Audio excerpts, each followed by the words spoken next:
যে ব্যক্তি নবীকে চিনল, যে ব্যক্তি নবীকে পাইল, সে আমার আল্লাহকে পাইল। ওইখান থেকে তার একটি বলা কওয়া, আমরা তো নবীজিকে দেখি নাই, আমরা নবীকে চিনব কিভাবে? এটার মাধ্যমটা কি, এটার কৌশলটা কি, নবী চেনার কৌশলটা কি? সুন্দর প্রশ্ন। তা আমি আমার বোনের কাছে পয়েন্ট রেখেছিলাম। আমাদের বাংলার সুনামধন্য গায়ক, উনি একজন সাধক পর্যায়েরও মানুষ। ভালো ভালো। যিনি গান রচনা করেন তিনি কখনো আসলে সাধারণ মানুষের মতো হইতে পারে না, কখনো সাধারণ গীতিকারের মতো হইতে পারে না, তার স্থানটা একটু ভিন্ন। তো তার বলা কওয়া থেকেই তার গান গাইলেন, সেখান থেকেই জিজ্ঞাসা করেছিলাম, ভারী চমৎকারভাবে তিনি তার মতো করে জবাব দিয়েছেন। এখানে আমি আর কিছু বলবো না, কারণ পিছের কথা নিয়ে টানা, ওই কথা বলা, এটা তো সময় নষ্ট হয়। তাই তো জবাব যেখানে হয়ে যাবে, যারা জ্ঞানী তারা একভাবেই বিচার বিশ্লেষণ করে তারা জবাব খুঁজে নেবে, সেখানে আর রিপিট কিছু বলার প্রয়োজন নাই। আমি ধন্যবাদ জানাই, আপনি খুব সুন্দর করে জবাব দিয়েছেন। আমি মানে কথাটা জিজ্ঞেস করাতে কয়, আমারে 2 বছর পরে পাইছে দেখা একেবারে আইট কইরা টাইট কইরা আমারে জিজ্ঞেস করছে, 5 বছর পরে ফাইলে না জানি কি হইতো।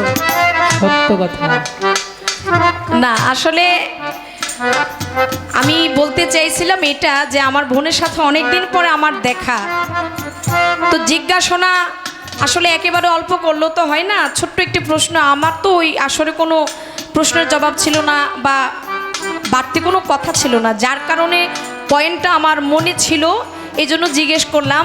তো জিজ্ঞেস করার আগেই বলেছিলাম যে বোনের সাথে তো অনেক দিন পরে দেখা, মানে আমার মনেটা মনে ছিল আর কি না কিভাবে, তো যাই হোক তারপরও করে ফেলি। তো উনি আবার ভাবছে যে আমি তারা আইট কইরা টাইট কইরা ফাইট কইরা মানে জিজ্ঞেস করছি। না রে বই, এটা আইট কইরা টাইট কইরা প্রশ্ন করার বা পয়েন্ট, এটা কিছুই না। তাই তো, এটা কোনো কিছু না কি বাবা, এটা কিছুই না। ওই 5 বছর পরে দেখা হোক আর 10 বছর পরে দেখা হোক, ভালোবাসা ঠিকই থাকবে। 2 নাম্বারই ভালোবাসা আমার ভিতরে নাই। কারোরে নিয়ে আমি একটু ঝামেলা করব, তার একটু বিপদে ফালাবো, ওই চিন্তা ভাবনা আমার নাই। আসছি আপনাদের ভালোবাসা নিয়ে যেন গান গেয়ে যেতে পারি 2 বোন, এটাই চাই। এবার আমি আমার গানের চলে যাব। আপনারা এখানে যারা জ্ঞানবান বসছেন, এখানে অনেক দরবারে ভক্তবিন্দু আছেন, আমার রশিদ চাঁদের অনেক ভক্তবিন্দু আছেন, দেওয়ান রশিদের অনেক ভক্তবিন্দু আছেন, সকলেই তরিকার মানুষ। আপনারা বসছেন এখানে, তা আপনারা জানেন নবুয়ত বেলায়ত যে পালাটা, এটা এমন একটি পালা, যেই পথে আপনি অনুসরণ করেন না কেন, আপনার চিন্তা হলো আপনার মূল স্রষ্টাকে চেনা। একটা টাকার নোট দেন তো আমারে।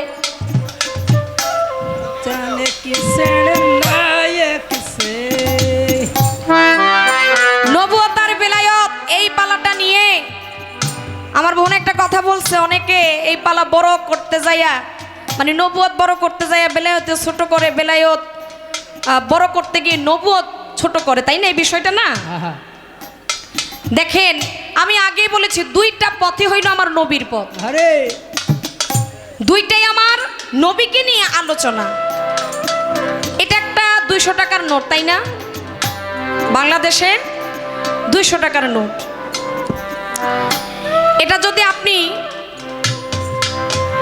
আগে বলে নি, এখানেও 200 টাকা লেখা, এখানেও 200 টাকাই লেখা। আপনি ভাঁজ করে দোকানদারকে আপনি যদি এইভাবে দেন, দোকানদার নিবে নাকি নিবে না? নিবে। আর যদি এমনি করে দেন, তাও নিবে, তাও দোকানদার নিবে। উল্টা করে দিলেও নিবে, ভাও করে দিলেও নিবে।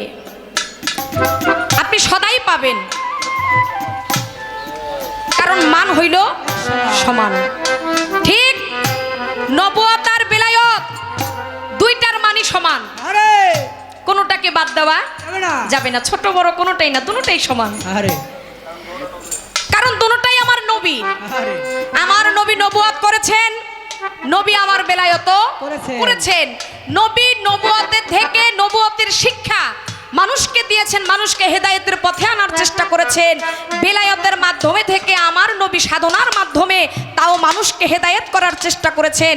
মানুষকে আল্লাহ এবং নবী চিনার সেই মাধ্যম আমার দয়াল নবী পৃথিবীতে থাকতেই তিনি করে গিয়েছেন। মহান। তাহলে এখানে ছোট বড় আমরা অনেকেই অনেক চিন্তা ভাবনা করি, কিন্তু সেটা কখনোই করা যাবে না। যাবে না। ধন্যবাদ আপনাকে এটা বোঝার জন্য। আমরা তো অনেক শিল্পীরা মুখে বলি কিন্তু কাজে এটা করি না। ঠন ঠন ঠন।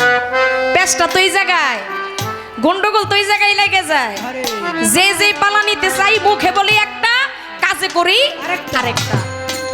মুখ আর কাজ এক থাকতে হবে। আরে। মুখ আর হৃদয় যেই ব্যক্তির এক নাই, ওই কর্মে, ওই সাধনায়, ওই ইবাদতে কখনো আমার আল্লাহ নবীকে পাওয়া যাবে না। হে মানুষ, তুমি তোমার মুখ হৃদয়, হৃদয় তোমার মুখ, এক জবানেই তুমি থাকো, ওই এক জবানেই তুমি তোমার আল্লাহকে জয়যুক্ত করতে পারবে। সেভাবেই যেন চলি। মনু ফকিরের কাছে দোয়া আশীর্বাদ চাই, ছোট্ট করে গানে চলে যাই, তারপর যে প্রশ্নের বলা কওয়া আছে সেগুলো আস্তে আস্তে জবাব দেওয়ার চেষ্টা করি।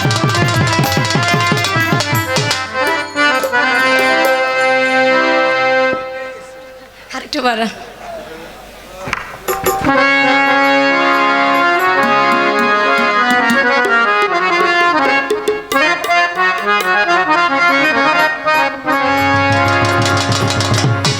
আরে যে চিনেছে দয়াল নবী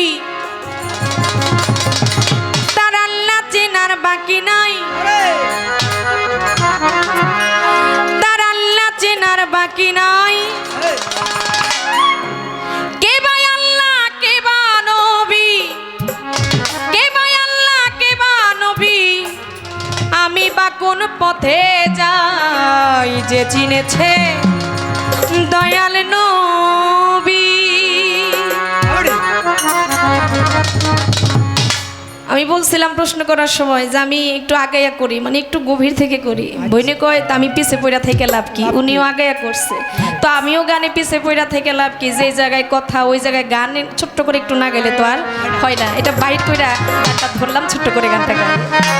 যে চিনেছে দয়াল নবী আল্লাহ চেনার বাকি নাই, তার আল্লাহ চেনার বাকি নাই। কে ভাই আল্লাহ, কে বা নবী, কে ভাই আল্লাহ, কে বা নবী, আমি বা কোন পথে যাই, যে চিনেছে দয়াল নবী। মন রে, যে চিনেছে দয়াল নবী।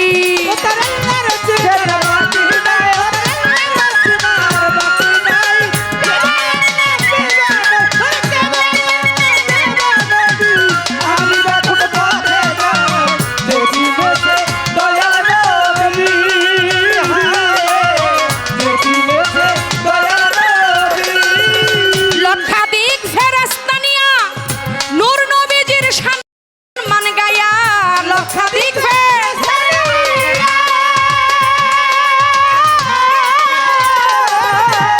লক্ষাধিক ফেরেশতা নিয়া নূর নবীজির সম্মান গাইয়া, আল্লাহ গেছে বেহাল হইয়া, আল্লাহ গেছে বেহাল হইয়া, এত প্রমাণ হাদিসে পাই, যে চিনেছে দয়াল নবী আল্লাহ চেনার বাকি নাই, তার আল্লাহ চেনার বাকি নাই। কে ভাই আল্লাহ, কে বা নবী, কে ভাই আল্লাহ, কে বা নবী, আমি বা কোন পথে যাই, যে চিনেছে দয়াল নবী। মন রে, যে চিনেছে দয়াল নবী।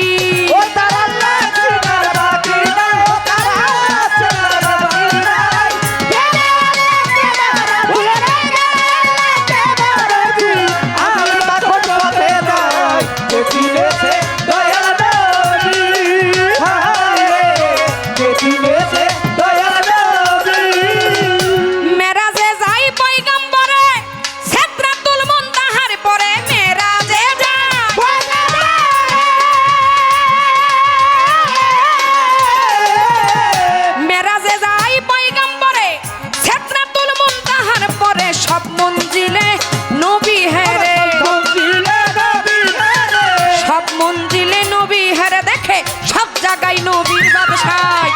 যে চিনেছে দয়াল নবী আল্লাহ চেনার বাকি নাই তার আল্লাহ চেনার বাকি নাই কে ভাই আল্লাহ কে বা নবী কে ভাই আল্লাহ কে বা নবী আমি বা কোন পথে যাই যে চিনেছে দয়াল নবী মন মন যে চিনেছে দয়াল নবী আল্লাহ চেনার বাকি নাই আল্লাহ চেনার বাকি নাই ওরে কেন আল্লাহ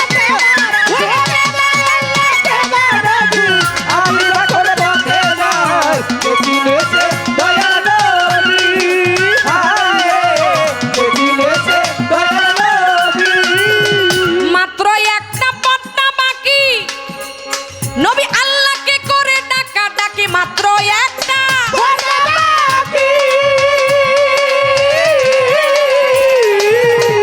মাত্র একটা পথটা বাকি আল্লাহকে করে ডাকা ডাকি আল্লাহ কয় দোস্ত করো একি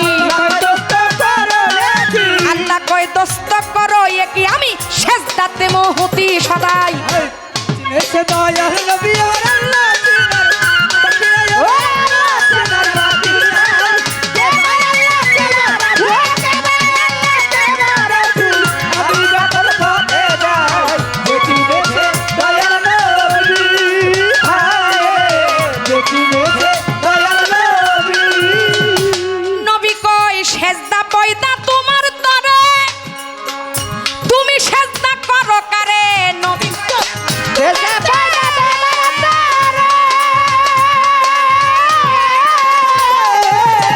সেজদা পয়দা তোমার তরে তুমি সেজদা করো কারে আল্লাহ কয় দোস্ত তোমার কদমের তরে আল্লাহ কয় দোস্ত কদমের তরে আমি বিলীন করে দিলে মে খোদাই যে চিনেছে দয়াল নবী তার আল্লাহ চেনার বাকি নাই আল্লাহ চেনার বাকি নাই আমি যখন পথে যাই যে চিনেছে দয়াল নবী হায় যে চিনেছে দয়াল নবী এবার রশিদ কয় পুরুষ প্রকৃতি দুইজনে ঘটাই প্রীতি আরে রশিদ কয় পুরুষ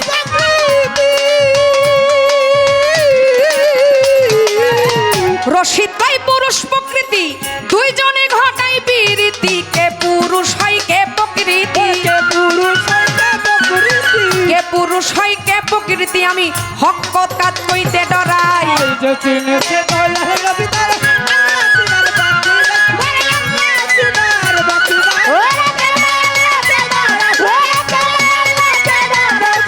আমি যখন পথে যাই যে চিনেছে দয়াল নবী হায় যে চিনেছে দয়াল নবী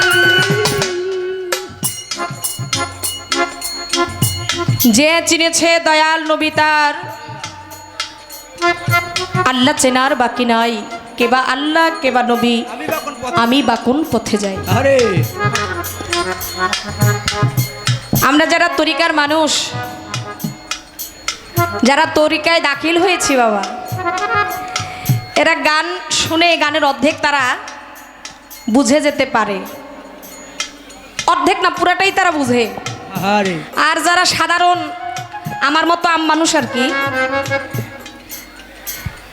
তারা এই ধরনের কথাগুলো মেনে নিতে পারে না তাই তো কথা ক্যামেরা তো আছে আরে অনেক কথা বলতে চাইলেও বলা যাবে না আমাদের বর্তমান দেশের যেই অবস্থা বাউল গানের যে অবস্থা এটা আপনারা জানেন কিছু কথা আছে যেটা গোপনে রাখতে হয় আবার কিছু কথা আছে সময় বুঝে সুযোগ বুঝে সেটা ব্যক্ত করতে হয় আমি দুইটা কথা বলে আজকের জন্য এখানে আমি বড় হয়ে যাব আমি সেটা প্রকাশ করব কিন্তু এটার যে জ্বালা এটার যে ঘানি এটা আমাকে পরে একাই সইতে হবে আমি বলবো এখন সবার ভিতরে কিন্তু এটার একার যে ঘানি যে কষ্ট এটা আমারে এই জ্বালাটা আমাকে ফুয়াইতে হবে তাই এখন যেখানেই আমরা শিল্পীর কথা বলি না কেন শিল্পীরা এবার হোক মহিলা শিল্পী হোক পুরুষ শিল্পী আপনাকে একটু জ্ঞানটা চোখটা খোলা রেখে কথা বলতে হবে এমন কিছু বলা যাবে না এখন যেই কথা আমি এখানে বইলে চলে যাব কিন্তু আগামীকালকে এটা নিয়ে আলোচনা হতে পারে। হতে পারে, সেভাবে বলা যাবে না। এখানে এই গানটাতে আপনারা সাধকদের মুখে আগে পরে অনেক কিছু শুনছেন, খোলা মাঠে তারা বলছে, আমি সেদিকে আলাপ করতে পারলাম না, এই জন্য ক্ষমা চেয়ে নিলাম। কিন্তু এই গানটা যে আমি ধরেছি এটার একটাই কারণ, আমার বোন তিনি বলছে আমরা তো দয়াল নবী আমার নবী করিম সাল্লাল্লাহু আলাইহি সাল্লাম আমরা তাকে আজ থেকে 1400 বা 1500 বছর আগেই আমরা তাকে বিদায় দিয়েছি। তিনি আমাদের কাছ থেকে বিদায় নিয়েছেন, কিন্তু আমার নবী আছেন এটা আমরা বিশ্বাস করি, আমরা করি না? আহা, জাহিরি যেই রূপটা তিনি এটা গোপন রেখেছেন, কিন্তু বাতিনি রূপে আমার নবী আছে। নবী আমার হায়াতুন নবী, নবী হচ্ছে আমার জিন্দা নবী। নবী এখনো আছে, নবী অতীতেও ছিল, নবী ভবিষ্যতেও থাকবে। নবুয়তির অনেক কর্মের মাধ্যমে আমার নবী এখনো আছে। আমরা যে আল্লাহু আকবার যে ধ্বনি আমরা দেই, আজান যে আমরা দেই, এই আজানের ভিতরও 5 বার কিন্তু আমার নবীর নাম সে আসে। আমরা যে নামাজ পড়ি সেখানেও কিন্তু আমার নবীর নাম আসে। শুধু তাই না, নবুয়তের অনেক অনেক অনেক অনেক কর্মের মাধ্যমে আমার নবীর নাম সর্বদাই বিরাজমান। এটা কাল কিয়ামত পর্যন্ত থাকবে। পৃথিবীতে অনেক নবী তারা নবুয়ত নিয়ে পৃথিবীতে আসছে, এটা আমরা জানি। আমার মুসা নবীর নবুয়ত ছিল কোথায়? তার হাতের যেই লাঠি, এই লাঠির ভিতরে তার নবুয়ত ছিল। আমাদের যেই ইউসুফ নবী, তার নবুয়তি ছিল তার চেহারার ভিতরে। আর আমার দয়াল নবী নবী করিম সাল্লাল্লাহু আলাইহি ওয়াসাল্লাম, যার নবুয়ত ছিল পৃষ্ঠ মুবারকে, যেটার নাম হচ্ছে মোহরে নবুয়ত। আসুন সবাই একবার চোখে মুখে চুম্বন করি। মোহরে নবুয়তের কথা বললেই চোখে মুখে সর্বদাই আমাদের চুম্বন করতে হবে। এইটা কোনো সাধারণ নবুয়ত নয়। পৃথিবীতে অনেক নবী অনেকভাবেই তারা নবুয়তি পাইছে, কিন্তু আমার দয়াল নবী যেটা পাইছে স্পেশালি সেটা হলো মোহরে নবুয়ত। শুধু যেটা ছিল তার পৃষ্ঠদেশে, যেই মোহরে নবুয়ত দেখে, মোহরে নবুয়তের উপর বিশ্বাস রেখে অনেক মানুষই জান্নাতি হয়ে গেছে। সে হলো আমাদের দয়াল নবী। সেই নবী পৃথিবীতে আসছে, দলিলে প্রমাণ করে এত এত নবী পৃথিবীতে আসছে। এর ভিতরে অনেক নবী আমার আল্লাহর দরবারে ফরিয়াদ করছিল, হে আল্লাহ, এই দুনিয়াতে নবী না হইয়া, আপনি নবী না বানাইয়া যদি আখিরি জামানার শেষ নবী নবী করিম সাল্লাল্লাহু আলাইহি ওয়াসাল্লামের যদি উম্মত করে যদি পৃথিবীতে পাঠাইতেন, তাহলে আমার জীবনটা ধন্য হয়ে যাইতো। বলেন না সুবহানাল্লাহ? আরে আচ্ছা, নবী এরা তো কোনো অংশে কম না। কি বাবা, নবী এটা তো সাধারণ মানুষ না। কিন্তু দেখেন, আরে। তারা নবী হইয়াও আল্লাহর দরবারে প্রার্থনা করছে, নবী না হইয়া যদি আখিরি জামানার নবীর যদি উম্মত হয়ে আসতাম, তাহলে জীবনটা ধন্য হয়ে যেত। আর আমরা সেই নবীর উম্মত, তাইলে কি আমরা সেই নবীর উম্মত হয়ে কি আমাদের জীবন ধন্য না? আমরা আখিরি জামানার নবীর উম্মত হইয়া আমরা ধন্য, কারণ নবীরাই আইসা বলছিল, নবীর উম্মত হইতে চাইছিল। তাহলে আমরা তো সেই নবীর উম্মত হয়ে আসছি, আমাদের জীবন ধন্য। এবং শুধু তাই না, কাল হাসরের মাঠে আমার দয়াল নবী বলে, আমার উম্মত ব্যতীত আমি বেহেশতে যাব না, আমি জান্নাতে যাব না। আরে সবাই করবে ইয়া নাফসি ইয়া নাফসি, কিন্তু আমার নবী বলে ইয়া উম্মতি ইয়া উম্মতি। সেই নবী এখনো সোনার মদিনায় রওজায় থেকে আপনার জন্য, আমার জন্য, তার উম্মতের জন্য কাঁদে। আমরা সেই নবীর উম্মত। আর সেই নবীর নবুয়ত সম্পর্কে তার জীবনী আলাপ আলোচনা করা, বাবা, এটা আমি মনে করি অনেক ভাগ্যের বিষয়। এখন সেই নবী আমাদের কাছ থেকে বিদায় নিয়েছে। 1400 বছর আগে নবী আমাদের কাছ থেকে বিদায় নিয়েছে। অর্থাৎ নবী আসার যে সিরিয়ালটা, একে একে যে নবীগণ আসছে, এই নবী আসার সিরিয়াল আমাদের ভিতরে বন্ধ হয়ে গেছে। আখির জামানার নবীর পরে আর কোনো নবী আসবে না। নবুয়তির যুগ শেষ হওয়ার পরে চলে আসছে এবার বেলায়তি যুগ। এই বেলায়তি যুগে বাদশাহ বানিয়ে দিলেন কাকে? আমার হযরত আলীকে। কিন্তু নবী আমার এখনো আছে, নবী আমার কাল কিয়ামত পর্যন্ত থাকবে। এখন নবী আছে এটা তো গোপনে, নবীরে তো আমরা দেখি না কি? এখন তার প্রশ্ন হইল, নবী যদি আমাদের সামনে আসে বা আমরা যে নবীকে দেখবো, আমরা যে নবীকে চিনবো, এর কৌশলটা কি, এর মাধ্যমটা কি? আস্তে ছোট বাজায়েন। কৌশল বলেন, মাধ্যম বলেন, যেটাই বলেন, দুইটা আছে। আমি একটার জবাব দিব, একটার জবাব দিব না। বুঝছেন নি কেন কইছি বিষয়টা? ওই যে নবী দেখার কৌশল আর মাধ্যমে যেটা যে আমার কাছে জানতে চাইছে, আচ্ছা তার প্রশ্নের যেই ভাও, এটা তো আমি বুঝতে লাইছি হে আমার প্রশ্ন কেন করছে। আই হাই বড়ার বড় নিজে দলে যাইতে এটা কেন করছে আমি তো জানি, তাই এটার জবাবও কিন্তু দুইটা আছে। তাই আমি একটা আপনাকে দিব, আরেকটা আমি আজকে আপনাকে দিব না। এখন বলতে পারেন কেন আপনি সত্যটা কি জানাইবেন না? আমি যেটা বলবো এটাও সত্য। প্রয়োজনে আপনি আমার যে একটা ভাগের জবাব থাকে এটা আপনি দিবেন। সত্যটা আপনিও জানান, সত্যটা আমিও জানাই। কিন্তু আপনাকে একটা ভূমিকা দিয়েছে, আমাকে একটা ভূমিকা দিয়েছে, আমি আমার ভূমিকায় থেকে কথা বলবো। খেলার মাঠে হইলাম দুই দল, তাই না? একদল হইল ওই দিকে, একদল হইল এই দিকে। এখন মহব্বত কইরা, একটু ভাও কইরা আমি মনে করলাম আমার ভাই, আমার আব্বা ওই দলে আছে, আমি এই দলে আছি, আমি যদি একটু তারে জিতে দেই তাইলে কি আর খেলা হইল নাকি? তাহলে দুই দল কেন দিছে? এক দলই তো খেলতে পারতো, তাই না? তাহলে দুইটা বিষয়, যে কোনো ভাব আছে। একটা হলো আপনি যেদিকে আপনি বলবেন সেদিকেও ঠিক, আরেকটা যদি আপনি ঘুরে বলেন সেটাও ঠিক, কিন্তু লাইনে আপনাকে কথা বলতে হবে। এখন দুইটা কি? দুইটার ভিতরে একটা মাধ্যম হচ্ছে আমার নবীকে দেখা, নবীকে চেনা। হাদিসের ভিতরে আসছে কোনো ব্যক্তি যদি 41 দিন পর্যন্ত দুরূদ পড়ে, 5 ওয়াক্ত নামাজ পড়ে, সত্য কথা বলে, সর্বদাই আমার দয়াল নবীর ধ্যানে থাকে, জিকির অবস্থায় থাকে, ওই 41 দিনের মাথায় আমার দয়াল নবী যদি ইচ্ছে করে ওই ব্যক্তিটাকে স্বপ্ন যোগে এসে দেখা দিতে পারে। বলেন সুবহানাল্লাহ। মাধ্যমটা কি? দুরূদ পড়তে হবে। দলিলের ভিতরে আসছে কোনো ব্যক্তি যদি 41 দিন পর্যন্ত যদি দুরূদ পড়ে, ওই ব্যক্তি স্বপ্ন যোগে আমার নবীকে দেখতে পারে।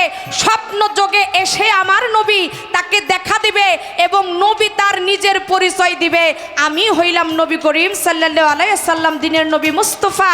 আপনি দেখার সাথে সাথে নবীকে বিশ্বাস করতে হবে। কারণ কি জানেন? নবী আমার, তিনি এমনই নবী, শয়তান কখনো আমার নবীর সুরত ধরতে পারবে না। নবী এমনই নবী, যেই নবী, এমনই নবী, আল্লাহ প্রাপ্ত নবী, কোনো সাধারণ কোনো নবী না। শয়তান তার চেহারার কি রূপ ধরতে পারবে না।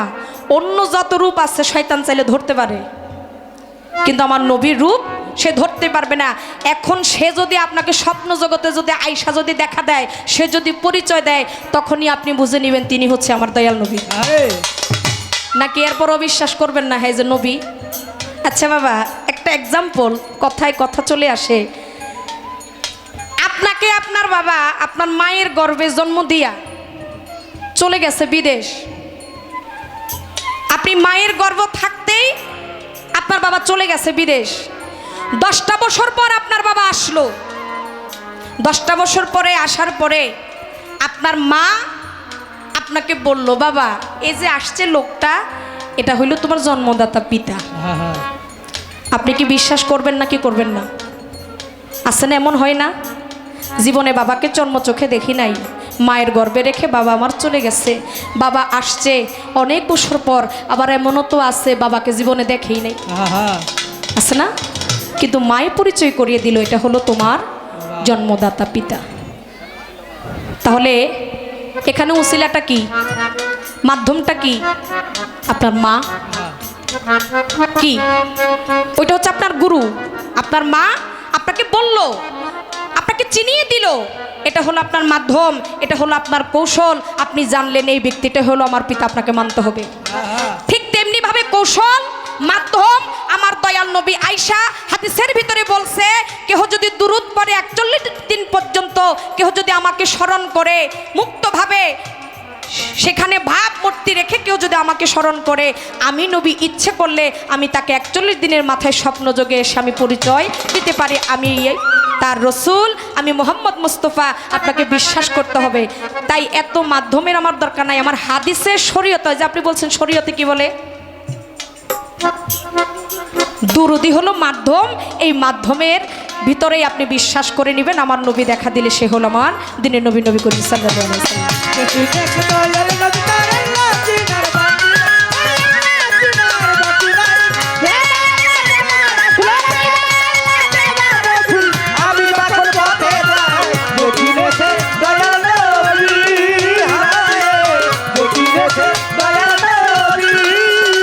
দেখো লক্ষাধিক ফেরেশতা নিয়া নূর নবীজির সম্মানে গাইয়া, লক্ষাধিক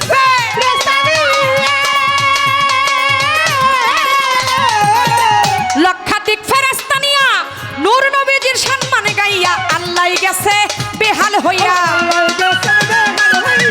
আল্লাহ গেছে বেহাল হইয়া, এত প্রমাণ হাদিসে পাই, কে চিনেছে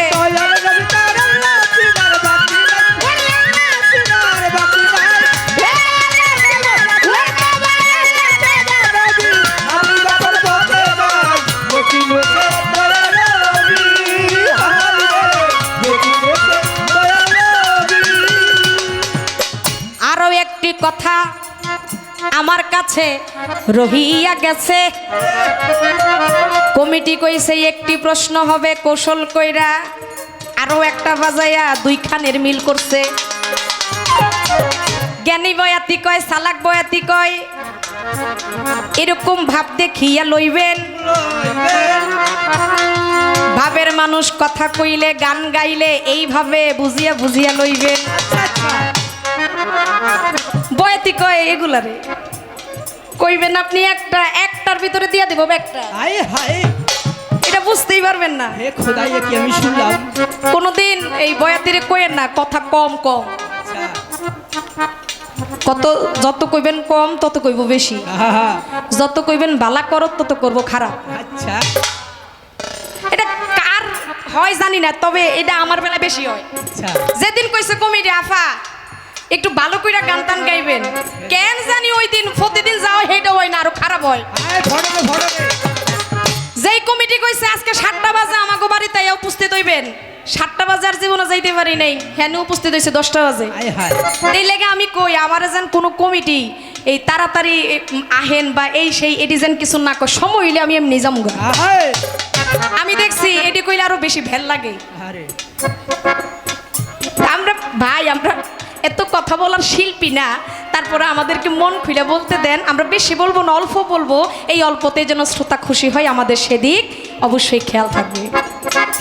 তাই আমার বোনে আরো একটা প্রশ্ন আমার কাছে বলিয়া গেছে, জবাব দিব ছোট্ট আকার করে।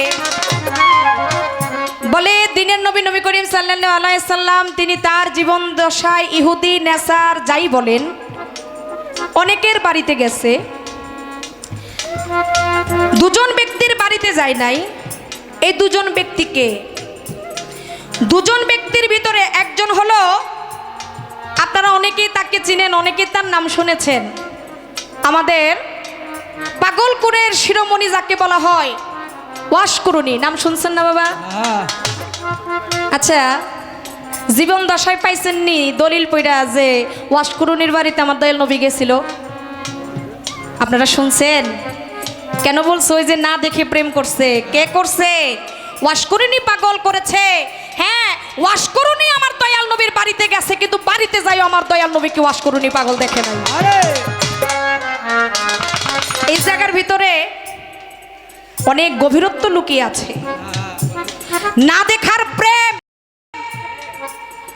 না দেখার জ্বালা যে কি, না দেখার প্রেমের গুরুত্ব কি, আমরা যদি ওয়াশকুরুনি পাগলকে যদি না পড়তাম, তার জীবনে যদি না পড়তাম তাহলে আমরা জানতাম না। ও বাজার, যেই ওয়াসকরণী পাগল শুনেছিল ওহুদের যুদ্ধে আমার দয়াল নবীর দন্ত শহীদ হয়েছে। আরে দেখেন প্রেম কাকে বলে, গুরুর প্রতি ভক্তের প্রেম কেমন হয় এটা একবার দেখেন। শুনেছে ওহুদের যুদ্ধে আমার দয়াল নবীর দন্ত মোবারক শহীদ হয়েছে। ওয়াসকরণী পাগল জানে না কোন দন্ত শহীদ হয়েছে, কোন দন্ত পড়ে গেছে, উপরের পারি নাকি নিচের পারি, ডাইনে নাকি বামে। ওয়াসকরণী কিছুই না জানে, না জানিয়া না শুনিয়া ওয়াসকরণী হাতের ভিতরে পাথর নিয়া তার মুখের উপর মারে। ওয়াসকরণী পাগল শুনেছে, শুনেই হাতের ভিতরে পাথর নিয়ে তিনি তার মুখের উপর আঘাত করে, দাঁতের উপরে আঘাত করে। ওই পাথরের আঘাতে আমার ওয়াসকরণী পাগলার মুখে যত দন্ত ছিল সকল দন্ত শহীদ হয়ে গেছে। দাঁত পড়ছে আমার দয়াল নবীর একটা শুনছে, কিন্তু ভাঙ্গে ফেলাইছে সব কয়টা। না দেখে প্রেম করেছে আমার ওয়াসকরণী পাগল। তাই সেই ওয়াসকরণী পাগলের বাড়িতেই জীবনী পড়লে পাওয়া যায়, দলিল অনুসারে পাওয়া যায় আমার দয়াল নবী তার বাড়িতে যান নাই। এখন আরেকজনকে, একজন মহিলা ছিল যার নাম হচ্ছে হিন্দা নামক মহিলা, যে ছিল যুদ্ধের মাঠে নবীজির চাচাতো ভাই, যার নাম হচ্ছে আমির হামজা। এই আমির হামজার কলিজা চিবাইয়া খাইছিল হিন্দা নামক মহিলাটা। আপনি যে বলছেন ইহুদি নেসার অনেকের বাড়িতে আমার এই দয়াল নবী গেছে, কথা ঠিক আছে, সব ইহুদি নেসারের বাড়িতে যায়নি আমার নবী। দুইটা না তো, দলিল বললে পাওয়া যায় আরো অনেকের বাড়িতে আমার নবী তার জীবন দশায় যায় নাই। জীবন দশা তার ছোট না, 63 বছর জিন্দেগানি আমার দয়াল নবীর। এই 63 বছর জিন্দেগানির ভিতরে দলিলে অনেকের নামই আসে যেখানে আমার দয়াল নবী যায় নাই, যাদের চেহারা আমার দয়াল নবী দেখেই নাই। তাই আরেকজন হলো হিন্দা নামক এই মহিলা, তিনি যুদ্ধে অংশীদার হয়েছিলেন, কৌশল কইরা অংশীদার হইয়া আমির হামজার যে কলিজা, এই কলিজাটারে সে চাবাইয়া খাইছিল। আমার রাসূলের চাচাতো ভাই, এই রাসূলের চাচাতো ভাইকে এই হিন্দা নামক মহিলা যুদ্ধের ভিতরে তার কলিজা ছিঁড়ে চাবাইয়া খাইছিল, যার নাম হচ্ছে হিন্দা নামক এই মহিলার বাড়িতে আমার দয়াল নবী জীবনে যান। আরেকটা কইয়া যাই, মেরাজে যাইয়া আসমানের কথা, ওইখানেও আমার দয়াল নবী একজনের বাড়িতে যাইলেন না, দুনিয়াতে আইসা প্রকাশ করলেন, আমি বলিব তার ঘটনা। শুধু একটু বলে যাই, ওইটা হইল আসমানের কথা, এটা কোনো দুনিয়ার কথা না। খলিফা হলো 4 জন, 4 জনের ভিতরে তিনি আলীর বাড়িতে গেলেন, আবু বক্করের বাড়িতে গেলেন, মানে জান্নাতে তাদের এক একটা বাড়ি হইছে। হযরত আলীর বাড়িতে গেলেন, ওসমান গনির বাড়িতে গেলেন, আবু বক্করের বাড়িতে গেলেন, ওই আসমানে ওই জায়গার ভিতরে ওমরের বাড়িতে আমার দয়াল নবী যান নাই। এখানেও হাকিকত আছে, বাড়াইলাম না, গেলাম না সেদিকে। কিন্তু আপনি এরপরে যদি কথা রাখেন তারপর আমার কথা আসবে। কিন্তু এর আগে আমি বলতে চাই না, আমি দুনিয়া ভিত্তিক আপনাকে 2টা দেখাইছি, আসমানে একটা দেখাইছি। এরপরেও যদি লাগে কথার প্রসঙ্গে কথা আরও আসবে, এই পর্যন্ত ক্ষান্ত রাখলাম।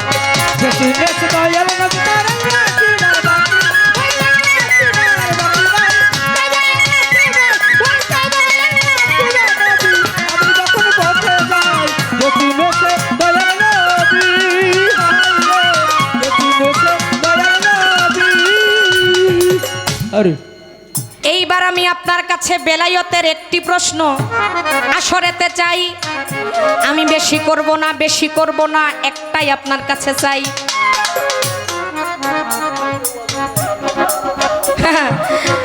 আস্তে আস্তে মোবাইলে শুনতাছি কই গান বাজনা হারাম বলে না অনেকে। বেশি যারা ওই ওয়াজিন বক্তা কিছু কিছু আছে আর কি, এদের নাম বলবো না, এরা বেশি বেশি বলে। তো এরা যেন কিছু শিখতে পারে গান থেকে, আপনারা যেন কিছু শিখতে পারেন। অলির দরবারে আসছেন, অলির কিছু ঘটনা যদি আপনারা না পান, আবার পাইছে আমার বোন বিলায়তের পক্ষ, যদি কিছু ঘটনাই যদি আমরা না পাই, কিছু ঘটনা যেটা সত্য সেটা যদি না জানি, তাহলে আমাদের জানাটা শোনাটা বৃথাই চলে যাবে। আরে বিলায়তের এমন একজন গুরু বা এমন একজন পীর বা এমন একজন আল্লাহর ওলি, আপনি যেটাই ধরতে পারেন, আহা যেই বেলায়তের একজন আল্লাহর ওলি, তিনি একটা জায়গায় গিয়ে, একটা কবরস্থানে গিয়ে আমার আল্লাহকে তিনি গান শোনাইছিল। হ্যাঁ, মানুষের না, আমরা তো মানুষের গান শুনাই। আর ওই বেলায়তের আল্লাহর ওলি আমার আল্লাহরে কবরস্থানে গিয়ে গান শোনাইছে। যদি কারো দলিল লাগে দলিল দিতে পারবো, সমস্যা নাই। আরে এটি কোনো বানান্য কথাবার্তা না, দলিলের কথা। যেই ব্যক্তি আমার আল্লাহরে গান শোনাইলো, আমার আল্লাহ গান শুইনা তার একজনের মাধ্যমে পুরস্কৃত করছে। আচ্ছা, আমরা গান গাইলে কি পাই? টিয়া টিয়া টাকা পাই না? 100 দেয়, 200 দেয়, 1000 দেয়, 2000 দেয়, অনেকেই অনেক টাকা আমাদেরকে দেয়, কেউ আবার গামছাও দেয়। কত মনসে কত কিছু পাইছে, পুরস্কার তো পুরস্কার। পালা কি খারাপ লাগতেছে আপনাদের কাছে? আলহামদুলিল্লাহ। ওই আমার আল্লাহ এক ব্যক্তির মাধ্যমে তার জন্য পুরস্কার পাঠাইছে, ওই আল্লাহর অলির জন্য। আরে আমি জানতে চাই, বেলায়তের এটা কোন অলি? এটা কোনো সাধারণ অলি না, যে ভাঙা কবরে গিয়ে আল্লাহরে গান শোনায়, আল্লাহ তার জন্য পুরস্কৃত পাঠায় একজনের মাধ্যমে। আমি জানতে চাই কার মাধ্যমে পুরস্কৃত পাঠাইছে, পুরস্কারটা ছিল কি, এটা কোন ব্যক্তি যে আমার আল্লাহরে গান শোনাইছে, আল্লাহর অলির নামটা কি?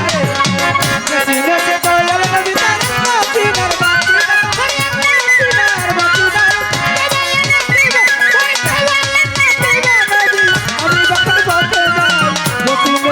দয়াল নবী সিনেতে দয়াল নবী। এই প্রশ্নটা করার একটাই কারণ, ওই যে যারা বলে গান বাজনা হারাম, এরাও শুনুক আল্লাহ যে গান শুনে। আরে। আমি জানি এটা চন্দ্রা সরকারের কাছে আয়ত্তে আছে, হ্যাঁ এটা আজকালকার প্রশ্ন না। আমি মনে হয় আজ থেকে 14-15 বছর আগে এই প্রশ্ন মঞ্চে করছিলাম। আর আজকে এটা করার ওই একটাই কথা, ওই একটাই কথা আমার কানের ভিতরে খালি এই বাজতাছে, গান বাজনা হারাম, গান বাজনা হারাম। এরা শুনুক যে গান বাজনা আসলে কি হারাম নাকি হালাল। আল্লাহও যে গান শুনে আজকে তারা বুঝতে পারবো। শুনছেন নি আপনারা এই কথা? তা আমি মনে করি দলিল আঙ্গিকে যদি কিছু কথাবার্তা হয়, আজকে অনেক মানুষই এখান থেকে কিছু জানতে পারবে। আমি আশা করি চন্দ্রা সরকার খুব সুন্দরভাবে আমাদের মাঝে জবাব দিয়ে যাবে। সিনেতে দয়াল নবী তার মদিনার বাতি আমি যখন বলতে যাই সিনেতে দয়াল নবী সিনেতে দয়াল নবী। রশিদ ভাই পুরুষ প্রকৃতি, দুইজনে ঘটাই প্রীতি। রশিদ ভাই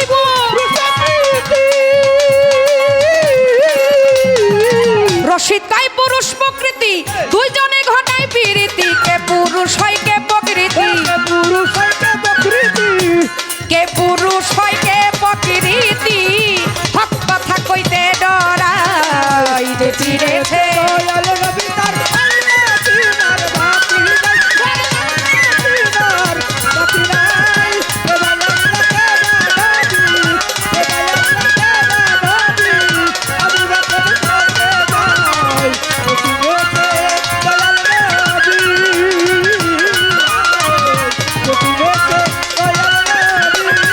তার আল্লাহ চেনার বাকি নাই, তার আল্লাহ চেনার বাকি নাই। কে ভাই আল্লাহ, কে বা নবী, কে ভাই আল্লাহ, কে বা নবী। আমি বা কোন পথে যাই, যে চিনেছে দয়াল নবী, যে চিনেছে দয়াল নবী। চিনেছে যে চিনেছে যে চিনেছে দয়াল নবী। হর আমার যে প্রশ্ন ছিল অত্যন্ত চমৎকারভাবে তার জবাব করে আমার কাছেও এবার গান নিয়ে প্রশ্ন করেছেন। অনেক সময় সব মাওলানা না, কিছু কিছু আলেম ওলামা মাওলানা সাহেবগণ তারা গান বাজনাকে হারাম বলে, বিপক্ষে কথা বলে। এই গান একজন আল্লাহর ওলি তিনি গেয়েছিলেন, আল্লাহ তাকে পুরস্কারও করেছিলেন। কিভাবে কি পুরস্কার দিয়েছিলেন সে আল্লাহর ওলিটা কে, আমি জবাব করব। আমি একটা প্রশ্ন করেছিলাম, বলেছিল নবীকে চিনলে আমার আল্লাহকে চিনা যাবে। আমি জিজ্ঞেস করলাম নবীকে চিনলে যদি আল্লাহকে চিনা যায়, দয়াল নবী উফাত হয়েছে 1400 থেকে 1500 বছর আগে। যাকে কোনোদিন আমি দেখি নাই সে যদি আমার সামনে দাঁড়ায়ও থাকে আমি তো তাকে চিনব না যে সে অমুক ব্যক্তি। আমি যারে দেখছি তাহলেই তো আমি তাকে চিনতে পারবো। তাহলে আমি দয়াল নবীকে চিনব কেমন করে? তাকে দেখলে আমি যে বুঝবো সেই আমার রসুল, সেই আমার আল্লাহর নবী। বলে আপনি এই 41 দিন নামাজ পড়বেন, 41 দিন দয়াল নবীর দুরূদ পড়বেন, দয়াল নবী আপনার স্বপ্নে দেখা দিবে, তাহলেই আপনি তাকে চিনতে পারবেন। এটা হলো আমি একদিকে বুঝাইলাম। আরেকটা দিক আছে, ওইটাও সত্য, কিন্তু ওইটা আমি বলবো না। ওইটা যদি আমি বলি তাহলে আবার আমি আপনার লাইনে যাইগা। যাই যেটা সত্য ওইটা আপনি মসজিদের মাইক দিয়ে বলবেন। কি যেটা সত্যি, সত্যি কথা মসজিদের মাইক দিয়েও বলা যায় থাকেন। কারণ যেতে গেলে জজের কোর্টে একা যাওয়া যায় না তটে, উকিল ছাড়া গেলে বটে হাকিম বেটা নেয় না করতে। আপনি জজের কোর্ট পর্যন্ত যাবেন। আমি বর্তমানে বাংলাদেশের প্রধানমন্ত্রীকে তারেক রহমান, তারেক জিয়া, তার সাথে কি আমার সাথে কোনো পরিচয় আছে? না। হ্যাঁ না। সে তার কাছে গিয়ে যদি কয় যে চন্দ্রা সরকার আসছে, কি এর চন্দ্রা সরকার, কি এর পুতুল দেওয়ান, তার সাথে তো কোনো পরিচয় আমাদের নাই। তার সাথে পরিচয় আছে তার সবার যারা মন্ত্রী তাদের সঙ্গে তার পরিচয় আছে। তার কাছে যাইতে গেলে তার পরিষদের যেই মন্ত্রী আছে তার সঙ্গে আমার কথা বলতে হবে। আমি তারেক জিয়ার সঙ্গে একটু দেখা করতে চাই।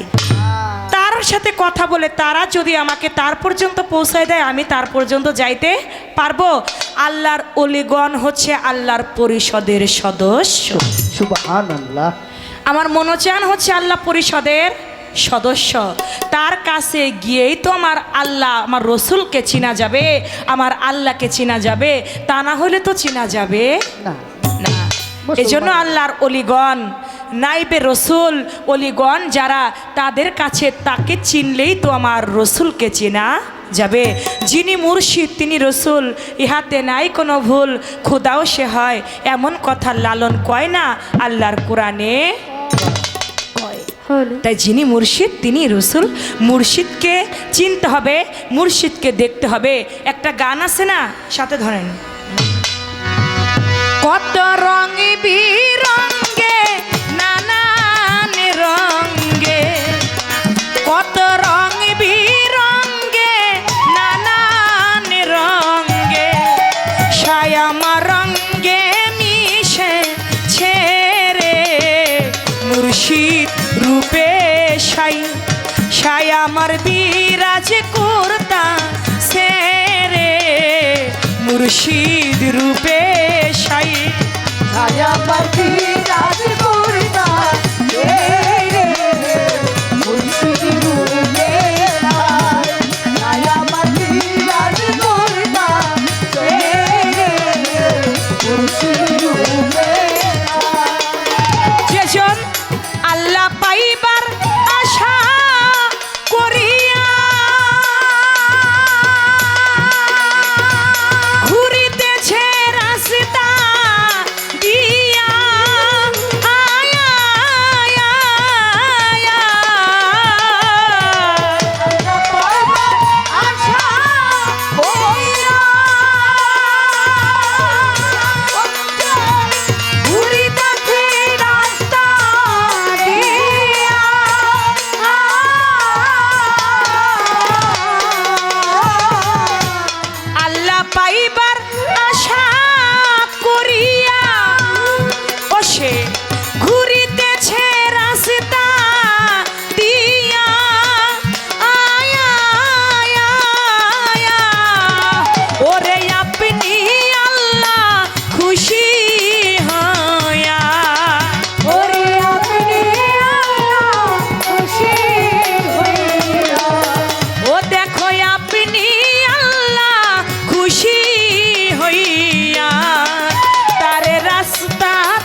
মুর্শিদ রূপে সাই সাই আমার বিরাজ করে না এ মুর্শিদ রূপে সাই আমার বিরাজ করে না এ মুর্শিদ রূপে সাই সেজন আল্লাহ পাইবার আশা করে ডুব দিছে ওই রূপসা করে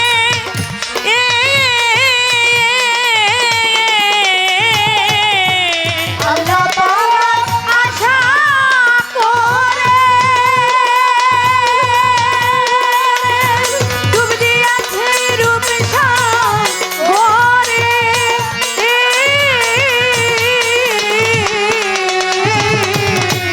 আল্লাহ পাইবার আশা করে ডুব দিছে ওই রূপসা করে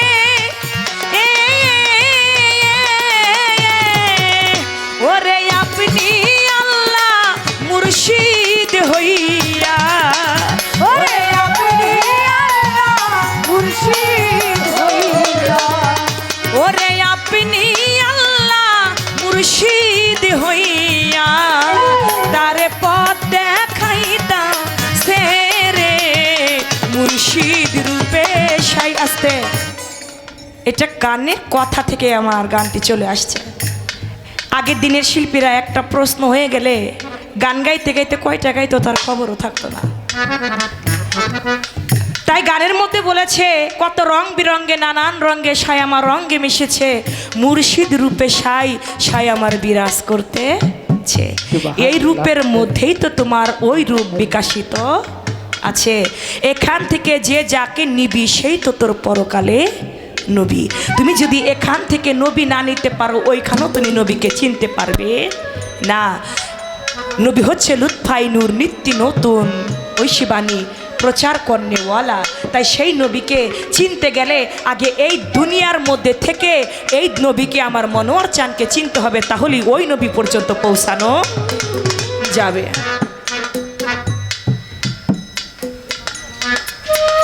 এই ছিল আমার বোনের কথার একটি কাউন্টারের জায়গায় আমি কথাটি বললাম আমার কাছে প্রশ্ন করেছে তার আগে আমার বেলায়েতের ভাবধারা থেকে একটি গান আমার আসলে আগে গাইতে হয়েছে হ্যালো একটু লাউড গেনটা বাড়ান তো আমার মাওলা চিরবিয়াত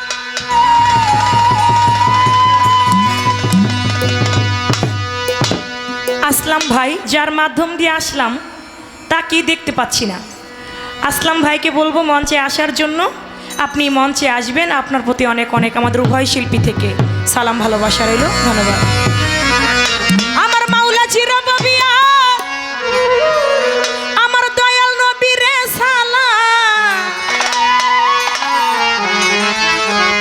আমার মাওলাই আলীর মাওলাইয়াত যেদিন তুই জানিবি পাক্কা ইমানদার হইয়া কবরেতে যাবি পাক্কা ইমানদার হইয়া কবরেতে যাবি আমার মাওলা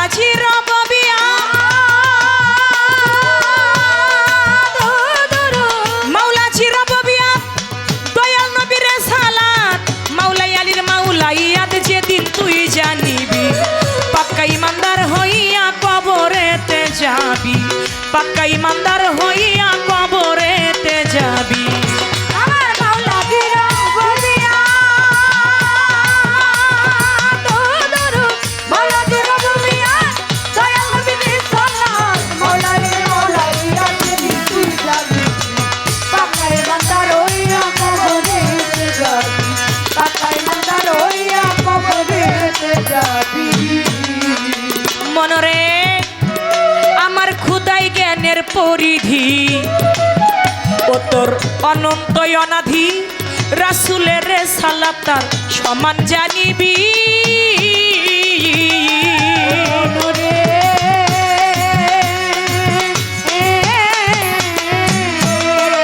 আমার খুদাই জ্ঞানের পরিধি অনন্ত অনাধি রাসূলের সালাত তার সমান জানিবি আমার মাওলাই আলীর মাওলাইয়া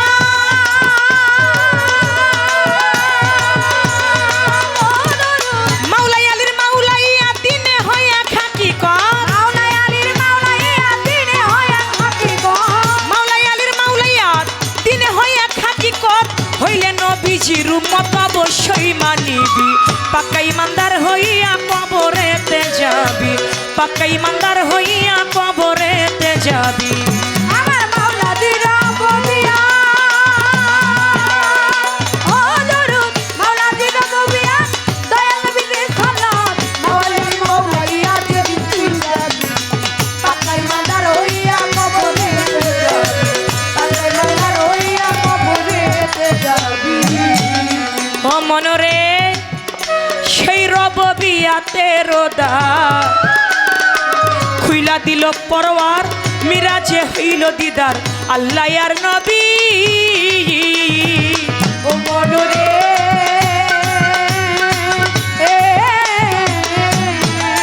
ও সেই রববিয়াতে রোদা খুইলা দিল পরওয়ার মিরাজে হইল দিদার আল্লাহ আর নবী ওরে আল্লাহ নবী আল্লাহ হইল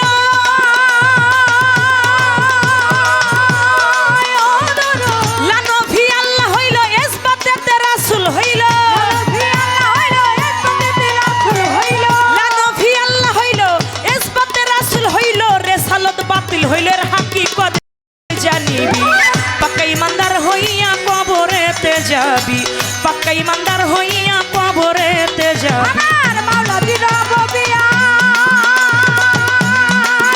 দরুদ মাওলা দিরা ববিয়া দয়াল নবীর সালাত মাওলার মাওলাইয়া দেবি তুই যাবি পাক্কা ইমানদার হইয়া কবরেতে যাবি পাক্কা ইমানদার হইয়া কবরেতে যাবি ও মনরে সেই ঈদে গাদির যেদিন হয় একটা নিগুর ভাবের হয় উদয় ওরে বাতুনের দ্বার খুইলা দিল আমার দয়াল নবী ও মনরে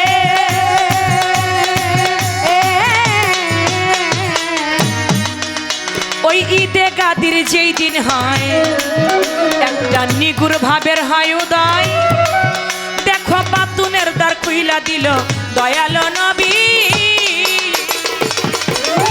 রে সালাতের দ্বার খুলিল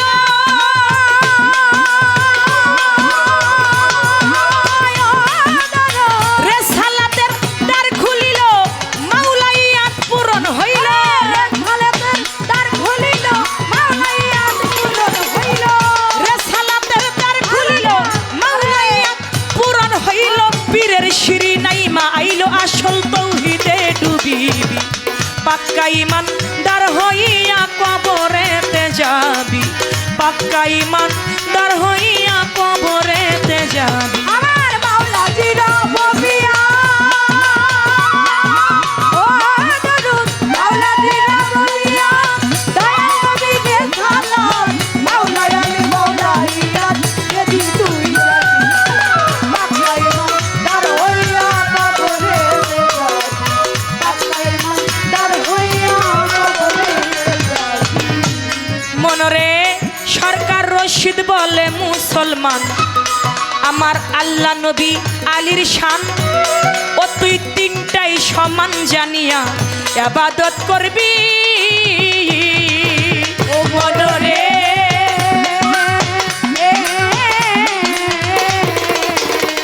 সরকার রশিদ বলে মুসলমান আমার আল্লাহ নবী আলীর শান নবীর আহলে বায়াতের উপর যেই বান্দার নাই মহব্বত কাট্টা কাফের দোজকের কিট পাবে না নবীর শাফায়াত নবীর আহলে বায়াত পাক পাঞ্জাতন তার প্রতি মহব্বত বেশি বেশি রাখতে হবে কারণ মাওলা আলী তিনি হচ্ছে মুমিনদের সর্দার মুমিন কমিন বাছর দুনিয়ার বুকে হয়ে যাবে যার ভিতরে মাওলা আলীর মহব্বত নাই সে কখনো মুমিন হইতে পারে না এজন্য পাক পাঞ্জাতনের মহব্বত বেশি বেশি অন্তরে রাখতে হবে যদি আমরা মুসলমান বলে নিজেকে দাবি করি। সেই হাসান হুসাইনের প্রেম অন্তরে অবশ্যই আমাদের রাখতে হবে। দেখেন, জিব্রাইল ফেরেশতা জান্নাত থেকে 4 টুকরা কাপড় নিয়ে আসলেন। 4 টুকরা কাপড় নিয়ে আসলেন, আমার দয়াল নবীর হাতে দিলেন। 1 টুকরা কাপড় ছোট বাজায়েন রাখলেন আমার দয়াল নবী তার জন্য। আরেক টুকরো কাপড় দিল কাকে? আমার মা ফাতেমাতুজ জোহরাকে। আরেক টুকরো কাপড় দিলেন হাসান আলাইহিস সালামকে। এবার আমার মা ফাতেমাতুজ জোহরা গিয়ে বলে, বাবা আপনি আপনার জন্য কাপড় রাখলেন কাপনের, হাসানকে দিলেন, তার বাবা হযরত আলীকে দিলেন, কিন্তু আমার হুসাইনকে যে দিলেন না, আমার হুসাইনকে দিবেন না? বলে, মারে কাপনের কাপড় তো সে পায় যার মৃত্যুর পরে তার জানাজা নামাজ পড়া হয়, তাকে গোসল দেওয়া হয়। কাপড়ের কাপড় তো সে পায়, এছাড়া তো পায় না। কয়, বাবা কি বলেন, তাহলে কি আমার হুসাইনের মৃত্যুর পর তাকে কাপনের কাপড় দেওয়া হবে না, তাকে গোসল দেওয়া হবে না? বলে, মারে হুসাইনের এমনভাবে মৃত্যু হবে, তার দেহ থেকে তার কল্লাটা আলাদা করে ফেলবে, তারাও থাকবে মুসলমান।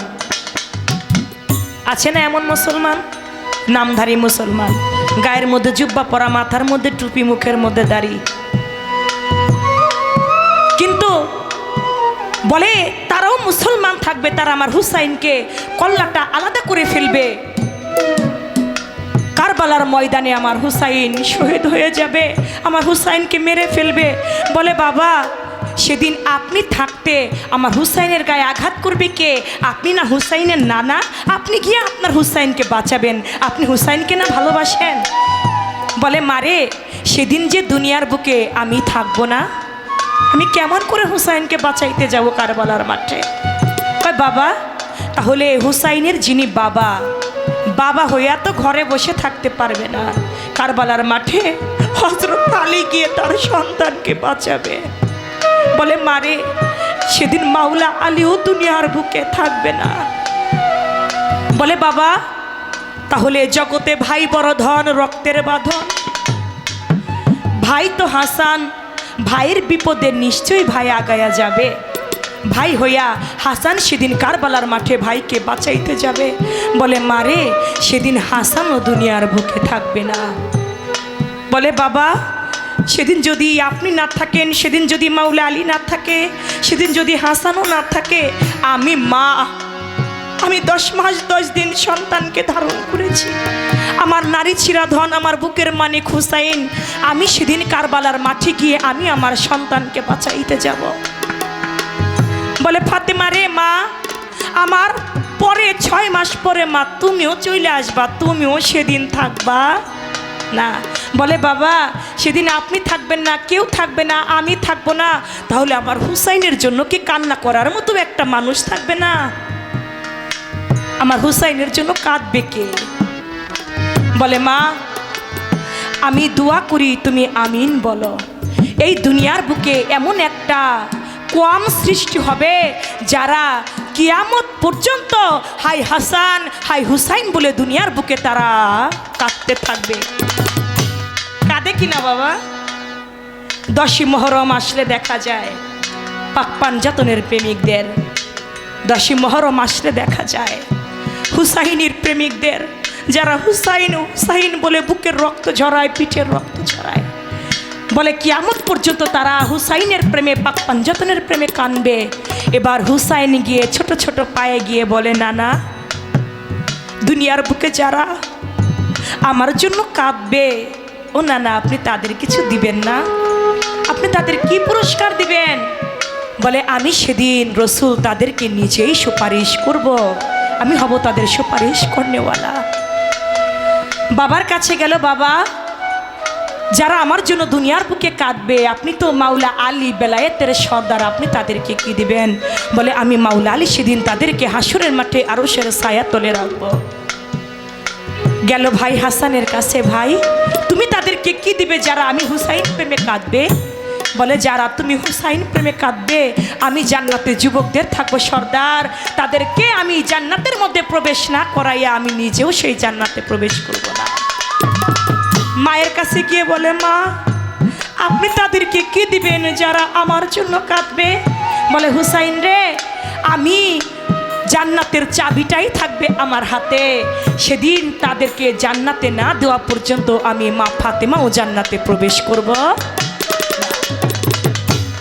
সেই পাক পাঞ্জাতনের মাওলা আলী, যার দেহে নাই আলী তার দেহ ঘরটাই তো খালি।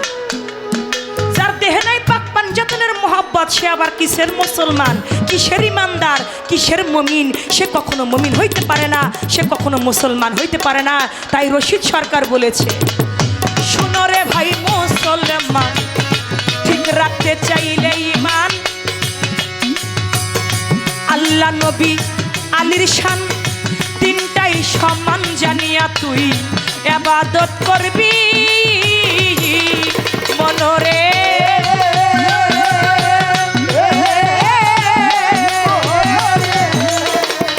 ওরে সরকার রশিদ বলে মুসলমান, আল্লাহ নবী আলীর শান তিনটাই সমান জানিয়া ইবাদত করবি। ওরে এই দিন শিরি হইলে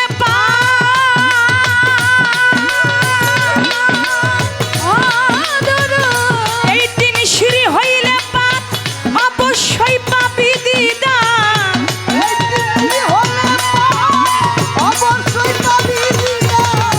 এই দিন শিরি হইলে পাপ অবশ্যই পাবি দিদার, খুলিয়া ওই জান্নাতের দ্বার লামু কামে যাবি, পাক্কা ইমানদার হইয়া কবরেতে যাবি, পাক্কা ইমানদার হইয়া কবরেতে যাবি। আমার মাওলা দিরা গবিয়া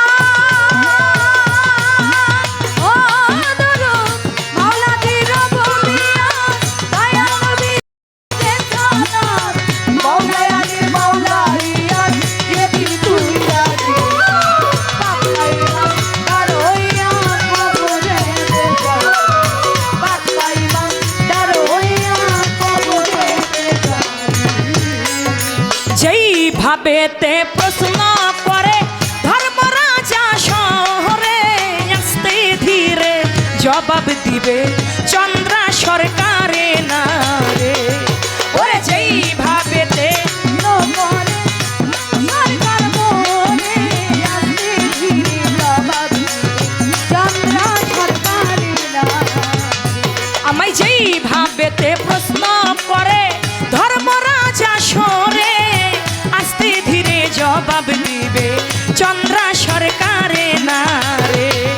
ওরে যেই ভাবেতে প্রশ্ন করে ধর্মরাজা সরে, আস্তে ধীরে জবাব দিবে চন্দ্রা সরকারে না। আমার কাছে প্রশ্ন করে আমার গুণের ভাই, ধীরে ধীরে তাহার কথার জবাব দিতে চাই, কেমন জানি করে আজকে পুতুল দেওয়ান হাই বন্ধু।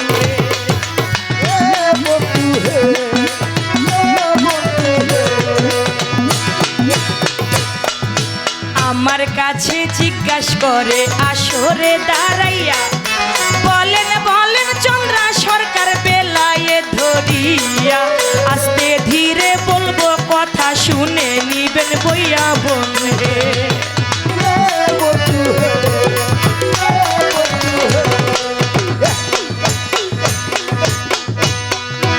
এমন একজন আল্লাহর ওলি এই না দুনিয়ায়, কবরের পাশে বৈশা একটা গান গায়, গান শুইনা আল্লাহ তাআলা খুশি হইয়া যায় বন্ধুরে।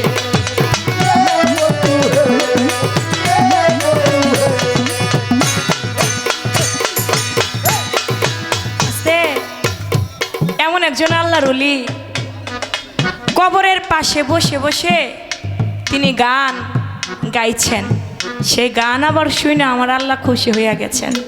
খুশি হইয়া সেই আল্লাহর ওলিকে আমার আল্লাহ পাক পুরস্কার দিলেন। কি পুরস্কার দিলেন? অনেকেই বলে থাকে গান হারাম, তাহলে আল্লাহ আবার পুরস্কার দিল, বিষয়টা কি? যে গান আল্লাহ রসুলের কথা বলে, যেই গান পীর মুর্শিদের কথা বলে, যেই গান শুনলে পিতা মাতার কথা মনে পড়ে যায়, দু চোখের পানি চোখে আসে, সে গান কখনো হারাম হইতে পারে না। গান যদি না জায়েজ হইতো নবী কি শুনতো এ গান? না জেনে না জায়েজ যেন কয় না কেহ গান। একদিন আমার নবী মোস্তফায় আয়সার ঘরে নিদ্রা যায়, মদিনার মেয়েরা গান নবীরে শোনায়, মেয়েরা ধপ বাজায় গান শোনায়, ধপ হলো ঢোলের নাম, না জেনে না জায়েজ যেন কয় না কেহ গান। মদিনার আনসারি মেয়েরা দয়াল নবীকে উদ্দেশ্য করে গান গাইছেন। এদিকে দয়াল নবী মা আয়েশা সিদ্দিকার ঘরে নিদ্রা যাচ্ছে। আবু বকর সিদ্দিক তিনি ধমক দিচ্ছে, এই মেয়েরা থামো, আর একটা গানও তোমরা করবে না, আমার দয়াল নবী ঘুম আসতেছে। আমার দয়াল নবী ঘুম থেকে উঠে আবু বকর সিদ্দিককে ধমকান, তুমি ওদেরকে না করো না, ওরা গান করতেছে করুক, কিন্তু ওই মেয়েদেরকে গান গাইতে নিষেধ করে নাই, ধমক দিয়েছিলেন আবু বকর সিদ্দিককে। সেই গান গাওয়ার মতো গাইতে হবে, শোনার মতো শুনতে হবে। গাওয়ার মতো গান না গাইতে পাইলে মিছা গান করা, এটা আরো পাপ কামাই করা। এজন্য গান শোনার মতো শোনা হতে হবে, গান গাওয়ার মতো গাইতে হবে। সেই কে ছিল? বাদশাহ উমর বাদশার আমলে যেই আল্লাহর ওলির নাম ছিল পীরে চুঙ্গি। ওই পীরে চুঙ্গি তিনি প্রতিদিন প্রায় দিন ভাঙা কবর দেখলে কবরের পাশে বৈশা বৈশা তিনি গান গাইতেন। সে কি গান? সেটা আমার দয়াল নবীর গুণ গান। এই গান করতেন। সে ছিল অতি দারিদ্র, অতি গরিব, অতি দুঃখী। গান গাইতেন আর আল্লাহ পাকের কাছে সাহায্য চাইতেন। মাওলারে, আমি আল্লাহর অলি, আল্লাহর ফকির, আমার কোনো কিছুই নাই, আমার কিছুই নাই, আমি সব কিছু তোমার রাস্তায় ব্যয় করেছি। গান করতেন আর আল্লাহ পাকের কাছে সাহায্য চাইতেন। আল্লাহ পাক তার গান শুনে খুশি হয়ে গেলেন।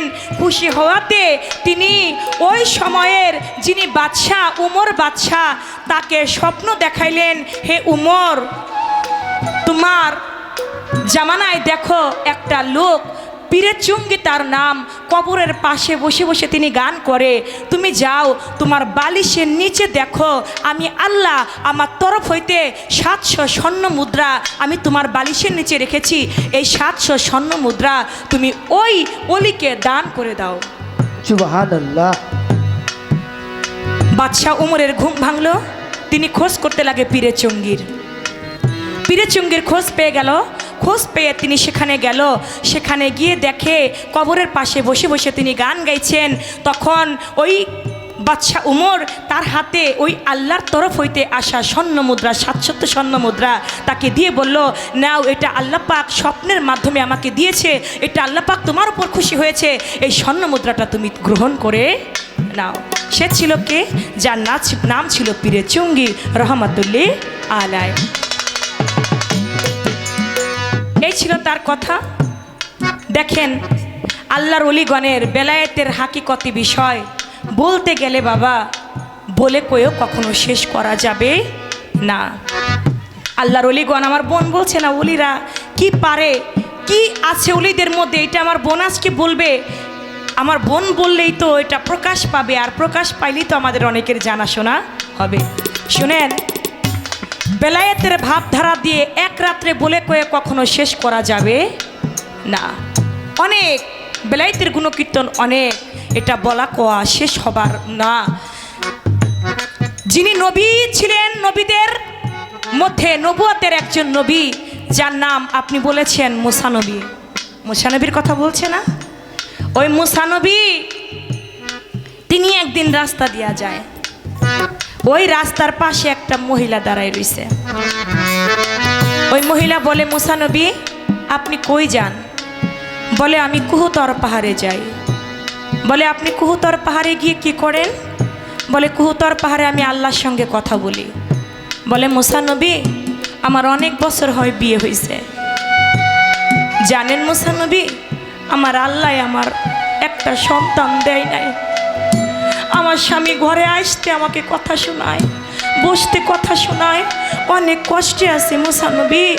আপনি একটু আল্লাহরে বলবেন যে আল্লাহ যেন আমার একটা সন্তান দেয়। বলে ঠিক আছে, আমি আজকে কুহুতর পাহাড়ে যাচ্ছি, আল্লাহর সঙ্গে যখন কথা বলবো আমি তোমার বিষয়টা আমি মাওলাকে জানাবো। মুসা নবী চলে গেছে কুহুতর পাহাড়ে, গিয়ে বলে আল্লাহ, এমনি দিন তো কত কথাই বলি, আজকে তোমার কাছে আমি একটা কথা জানতে চাই। বলে কি কথা? বলে পথের মধ্যে একটা মহিলার সঙ্গে আমার দেখা, ওই মহিলা জানতে চেয়েছে তার ভাগ্যে কোনো সন্তান আছে কিনা, সে একটা সন্তান তোমার কাছে চাইছে। বলে মুসা নবী, তুমি বাড়ি ফেরার পথে ওই মহিলাকে বলে দিও আমি আল্লাহ মহিলার ভাগ্যে কোনো সন্তান রাখি নাই, মহিলার কোনো দিন কোনো সন্তান হবে না। মুসা নবী বাড়ি ফেরার পথে দেখে মহিলাটা আশায় বুক বেঁধে দাঁড়িয়ে আছে রাস্তার মাঝে। বলে মা, তুমি এখনো দাঁড়িয়ে আছো? বলে বলেন না মুসা নবী, আমার আল্লাহ কি বলছে, আমাকে কি আল্লাহ পাক সন্তান দিবে? কয় মা, তুমি মনে কষ্ট নিও না, আল্লাহ বলছে তোমার ভাগ্যে নাকি কোনো সন্তান নাই, তোমার কোনো দিন সন্তান হবে না, তোমার ভাগ্যে আল্লাহ কোনো সন্তান রাখে নাই। এই কথা শুই না মহিলাটা একটা চিৎকার দিয়া বাড়ির ভিতরে চলে গেছে।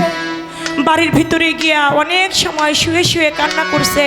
মনে পড়ে গেছে স্বামী আমার কাজে থেকে আসবে, এসে যদি খাবার না পায় মনে মনে আবার রাগ করবে আমাকে। কিছুটা আটা নিয়া রান্নাঘরে বৈশা বৈশা রুটি বানায়, চোখের পানিতে রুটি ভিজে যায়, গুনগুন গুনগুন করে কাঁদতে থাকে। ওই বাড়ির পাশ দিয়ে আল্লাহর একজন পাগল, আমার বেলায়েতের একজন ওলি ওই রাস্তার পাশ দিয়ে যায়। মহিলার কান্নার শব্দ পাইয়া আস্তে করে বাড়ির ভিতরে ঢুকছে। বাড়ির ভিতরে ঢুকে বলে, মা, তুমি এমনি কাঁদো কেন? তুমি দেখতেছো না তোমার চোখের পানিতে রুটি ভিজে যাচ্ছে? তুমি কেন কাঁদো? কিসের এত দুঃখ তোমার? ও মা, তোমার ওইখান থেকে একটা রুটি আমারে দাও না, আমি 7 দিন হয় আমি পাগল, কোনো কিছুই খাই নাই। কয় পাগল, তুমি প্রথমে জিজ্ঞেস করলো আমি কান্দি কেন? এ পাগল, আমি যে কেন কান্দি এটা যদি আমি তোমারে কই তুমি কি বুঝবা আমি কেন কান্দি? তুমি তো পাগল মানুষ, তোমারে কই আমার কি লাভ হবে? তুমি বুঝবা না আমি কেন কান্দি। বলে তাহলে তোমার রুটি বানাইতেছো, এখান থেকে একটা রুটি আমার দাও না। কয় রুটি দেব, ঠিক আছে। একটা রুটি পাগলকে দিছে, পাগলে খাইছে, খাইয়া কয় মা বল না তুই কেন কান্দিস? কয় পাগল রে, আল্লাহর একজন নবী মুসা নবী, আমি তার কাছে জানতে চেয়েছি আমার আল্লাহ আমার ভাগ্যে কোনো সন্তান রাখছে কিনা। জানোস পাগল, মুসা নবী আমারে কইছে আল্লাহ নাকি আমার ভাগ্যে কোনো সন্তান রাখে নাই, এই দুঃখে আমি কান্দি, তোরে কই আমার কি লাভ? কয় মারে, তুই তো আমারে একটা রুটি খাওয়াইছস, আমি তোকে দোয়া করবো আল্লাহ তোরে একটা পুত্র সন্তান দান করবে। মা ছোট, একটু ছোট বাসিটা, মারে তুই যদি আমাকে আরেকটা রুটি খাওয়াস আমি আল্লাহর কাছে দোয়া করব আল্লাহ তোরে 2টা পুত্র সন্তান দান করবে। 2টা রুটি খাওয়া হয়ে গেল, পাগলে এবার আরেকটা রুটি চায়। কয় 3টা রুটি তুই যদি আমারে খাওয়াস না রে মা, এই না ধরাই আল্লাহ তোরে 3টা পুত্র সন্তান দিবে। ওরে আমি বলি মা তোরে আরেকটা রুটি দে না রে, তুই আমার ক্ষুধা যে নিবারণ হয় না রে। পাগল, বুঝছি তুই 7 দিন ধরে কিছু খাস না, তো তোর অনেক ক্ষুধা লাগছে, তুই ক্ষুধার জন্য তুই আমার মিথ্যা আশ্বাস দিতেছস। 3টা রুটি খাওয়াইলে 3টা ছেলে হবে আমার, যা তুই রুটি খাবি খায়া যা, কিন্তু মিথ্যা আশ্বাস তুই আমারে দিস না। 3টা রুটি যখন খাওয়া শেষ হয়ে গেছে, পাগলে আমার আল্লাহর দরবারে 2টি হাত তুলছে, হে আল্লাহ, আমি যদি তোমার সত্যি বেলায়েতের ওলি হই, আমি যদি তোমার সত্যি পাগল হই, তাহলে যেই মহিলা নিজে না খাইয়া কাউকে না খাওয়াইয়া আমি পাগল, আমি অলিকে মহব্বত করলো, এই মহব্বতের উসিলায় আমি তোমার যদি সত্যি অলি হই, এই অলির উসিলা করে হে মাওলা এই মহিলাকে তুমি 3টা পুত্র সন্তান তুমি দান করো। আমি যদি তোমার সত্যি পাগল হই, 3টা রুটির উসিলায় মহিলারে 3টা পুত্র সন্তান তুমি দান কইরো। পাগলের দোয়া করতে দেরি আছে, মাওলার দরবারে কবুল হইতে দেরি নাই। আমার মালিকের দরবারে কবুল হয়ে গেছে। কয়েক বছরের মধ্যে মহিলার 3টা সন্তান হয়ে গেছে। ওই পথ দিয়েই একদিন মুসা নবী যায়। বলে মুসা নবী কই যান? কয় কুহতার পাহাড়ে। কয় আমাকে চিনছেন? বলে তুমি সেই মা না যার কোনো সন্তান হয় না? বলে হ্যাঁ আমি সেই মা। তবে আপনি বলেছিলেন আল্লাহ নাকি আমার ভাগ্যে কোনো সন্তান রাখে নাই।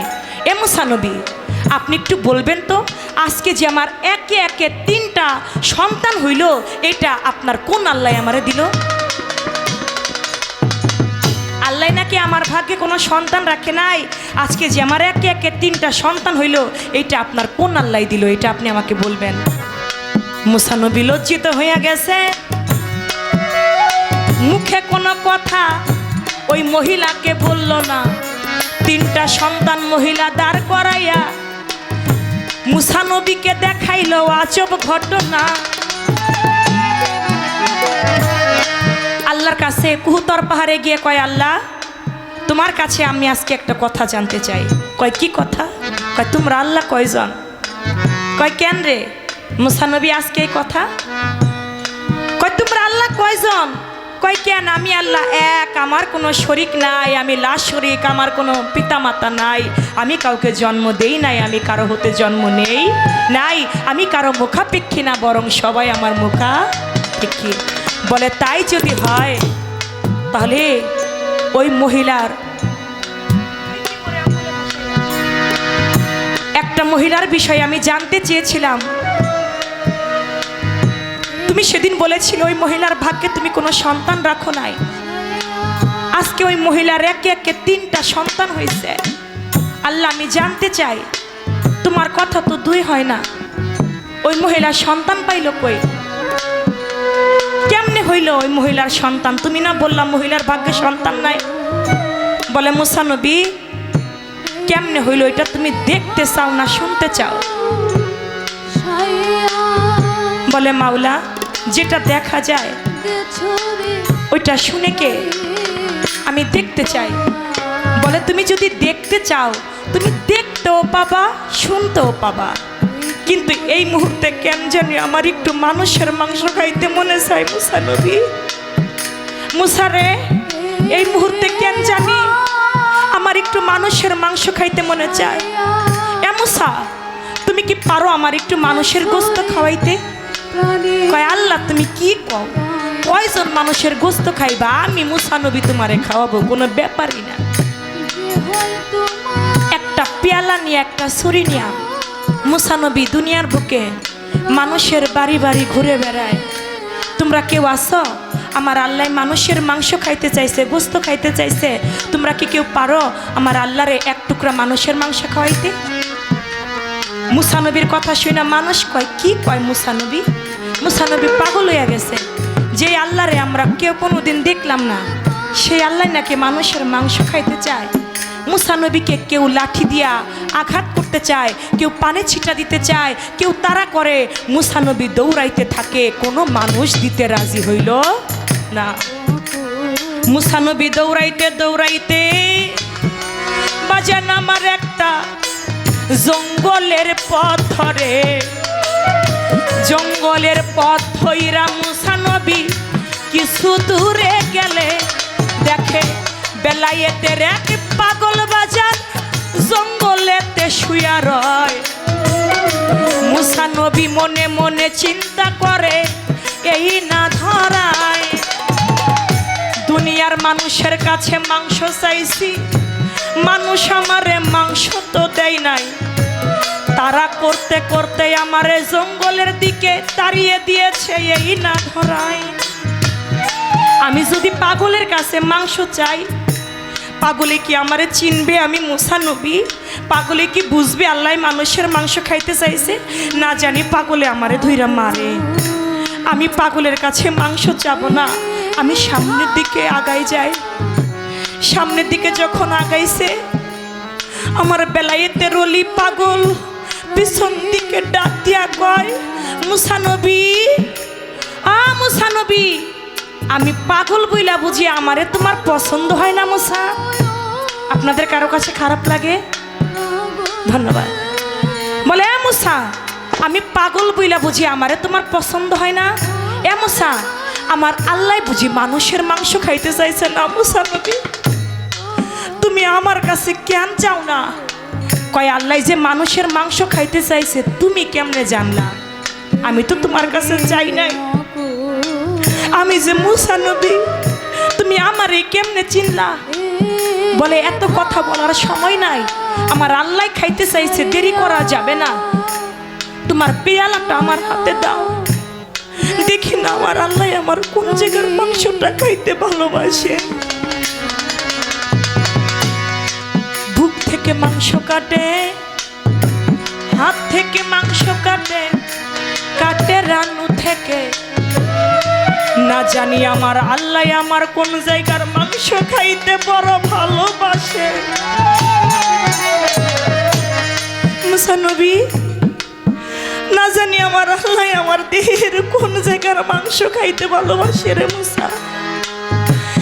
প্লেটটা দিয়ে হাত থেকে মাংস কাটে, বুক থেকে কাটে, বুকটা ফাড়ে, বুকটা ফেরে কয়, আল্লাহ তুমি মুসা নবীর কাছে মাংস চাইলা, একটা বার যদি আমার কাছে চাইতা, তোমার নামে আমার জীবন দিতেও তো দ্বিধাবোধ করি না। তখন বলে, তুই কি মোরে অকুলে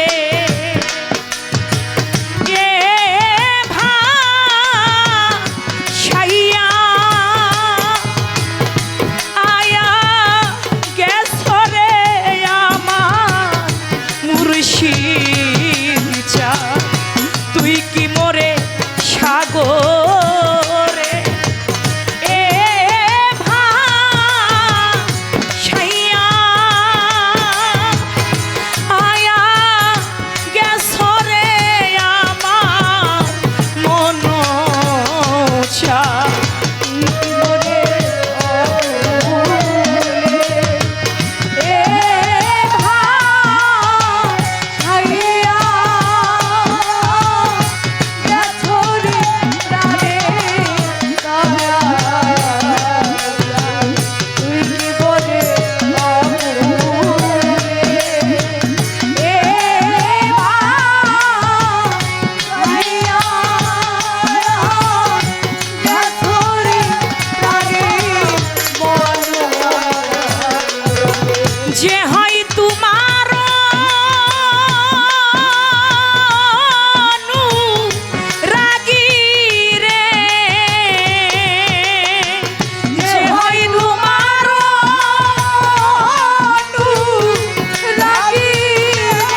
রে অকুলে এ ভাসাইয়া গেছো রে আমার মুর্শিদ চা তুই কি মনে আগুনে এ ভাসাইয়া গেছো রে আমার দয়া তুই কি মনে আগুনে এ ভাসাইয়া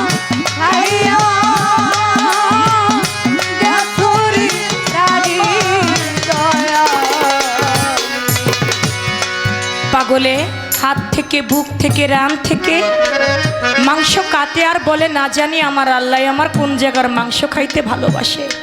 বুকটাকে ফেরে ফেলে, কলিজাটাকে কাটে, কলিজাটাকে কাইটা অর্ধেক কলিজা পাগলে মুসা নবীর প্লেটে তুইলা দিয়া কয় না জানি আমার কলিজাটা খাইতেও আমার আল্লাহ কত ভালোবাসে রে মুসা।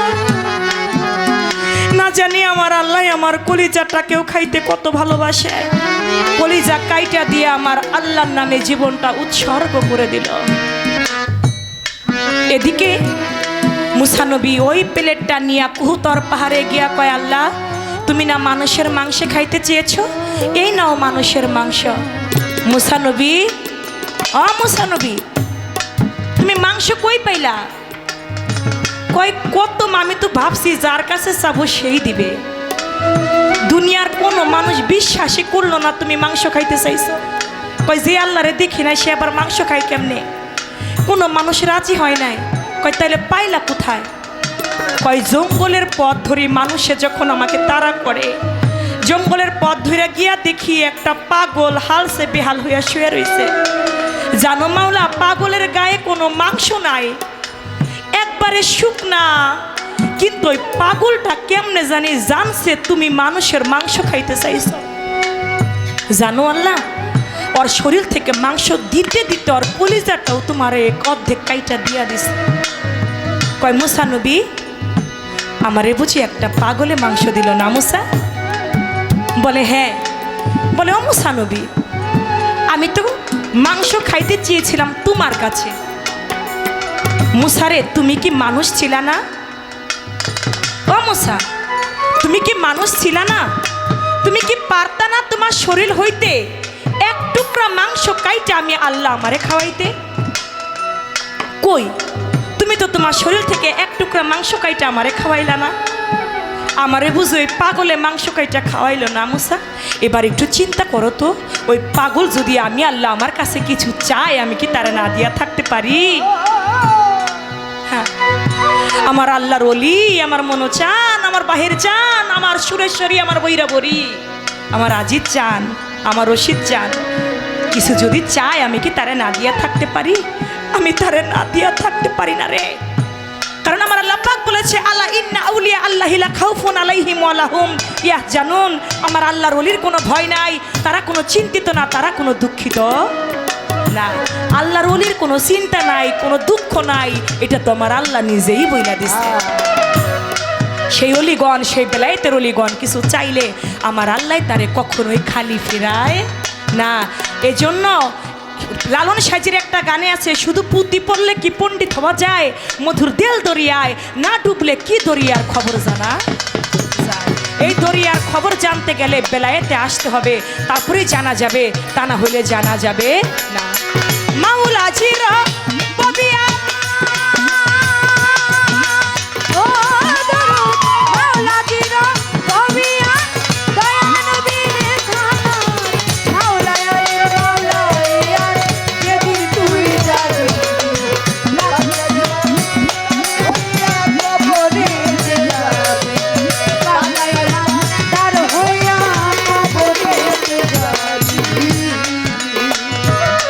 একটাই প্রশ্ন আপনার কাছে আমি রাখবো, আপনি বলবেন আমার দয়াল নবী সমস্ত সাহাবাগণ তাদেরকে হুঁশিয়ার করলেন এবং সমস্ত দুনিয়ার বুকে যত মানুষ আছে তাদেরকে উদ্দেশ্য করলে বললেন, হে আমার উম্মতগণ তোমরা সবাই জুব্বুল হুজন থেকে দূরে থাইকো।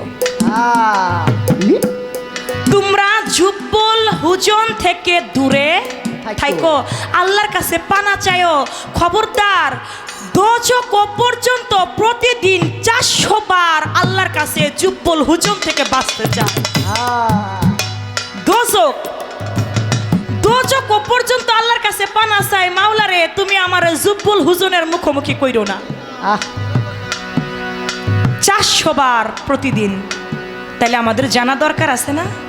ওই জুব্বুল হুজন থেকে যে আমার দয়াল নবী বলল তোমরা আল্লাহর কাছে পানা চাও, আপনি বলবেন জুব্বুল হুজনটা কি, কেন পানা চাইতে বললেন, এই বিষয়টা কি? দোজক পর্যন্ত প্রতিদিন 400 বার আল্লাহর কাছে পানা চাই, মাওলারে তুমি জুব্বুল হুজনের মুখোমুখি আমাকে কইরো না। এই বিষয়টা কি? একটা কথাই আপনার কাছে আমার রইল।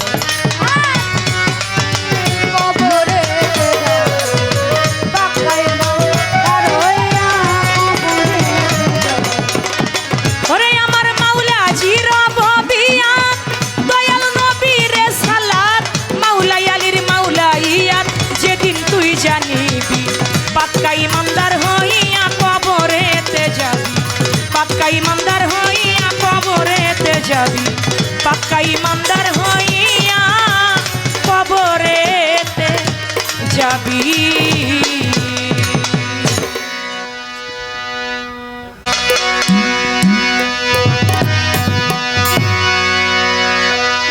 আমি সাজিব কার লাগি,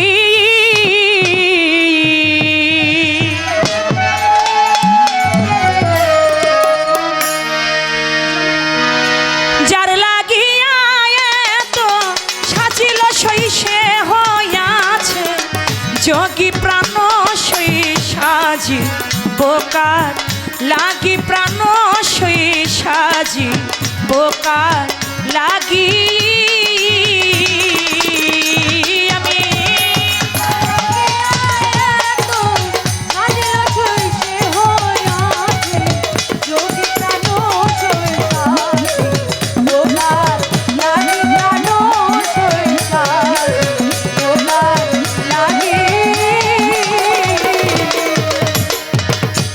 শীতির সিঁদুর কণ্ঠেতে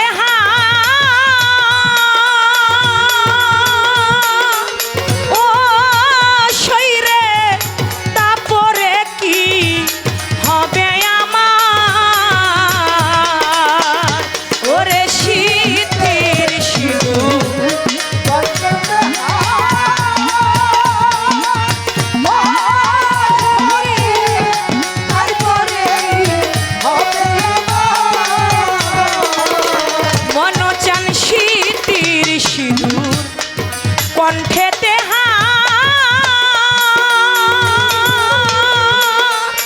ও মন চান, তারপরে কি হবে আমার?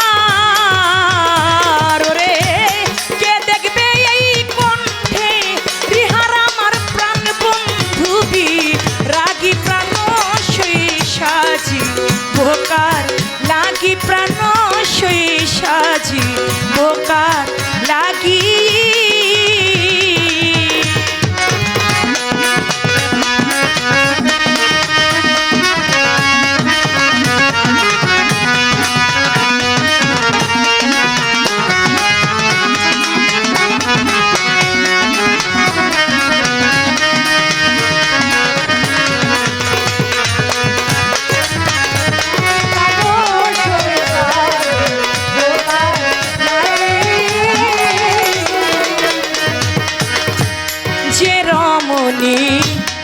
বন্ধু সুখী ও শৈরে সে রয়াছে সাজি, ওরে যে রমণী বন্ধু সুখী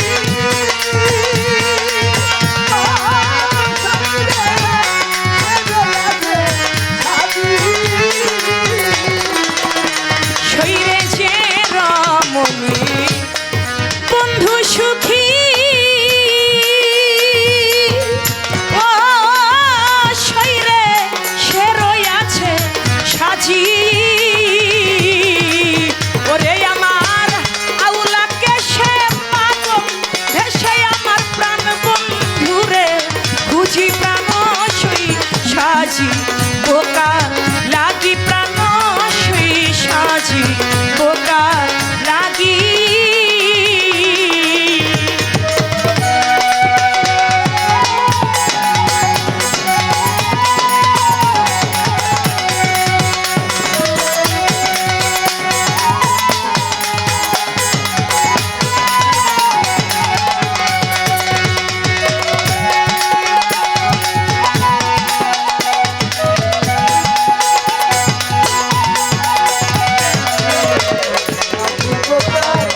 বলিস তারে ওরে আমি বৈরা বরি রুগী ওরে দেখা হইলে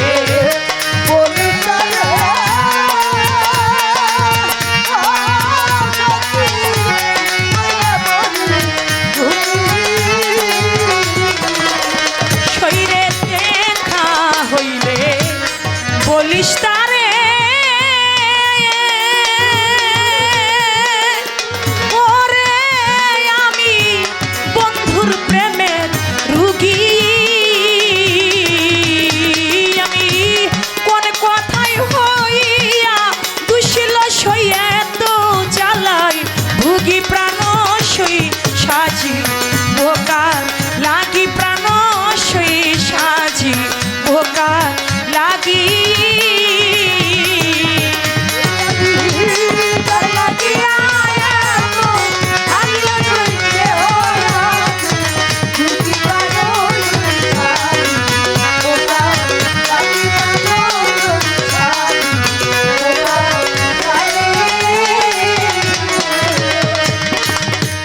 কাদাইলি তোর ইচ্ছা মতো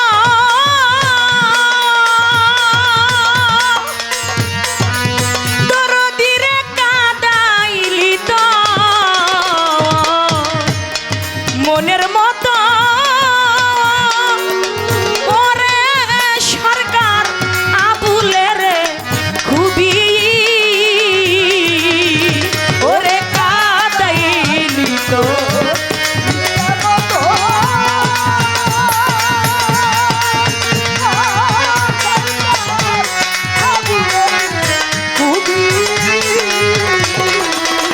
শরীরে কাদাইলি তোর মনের মতো ও সরকার আবুলের খুবই আমি হাসি প্রেমে সর্ব হারাই আমার প্রাণ বন্ধু আর লাগি প্রাণ সই সাজি ভোকার লাগি প্রাণ সই সাজি ভোকার লাগি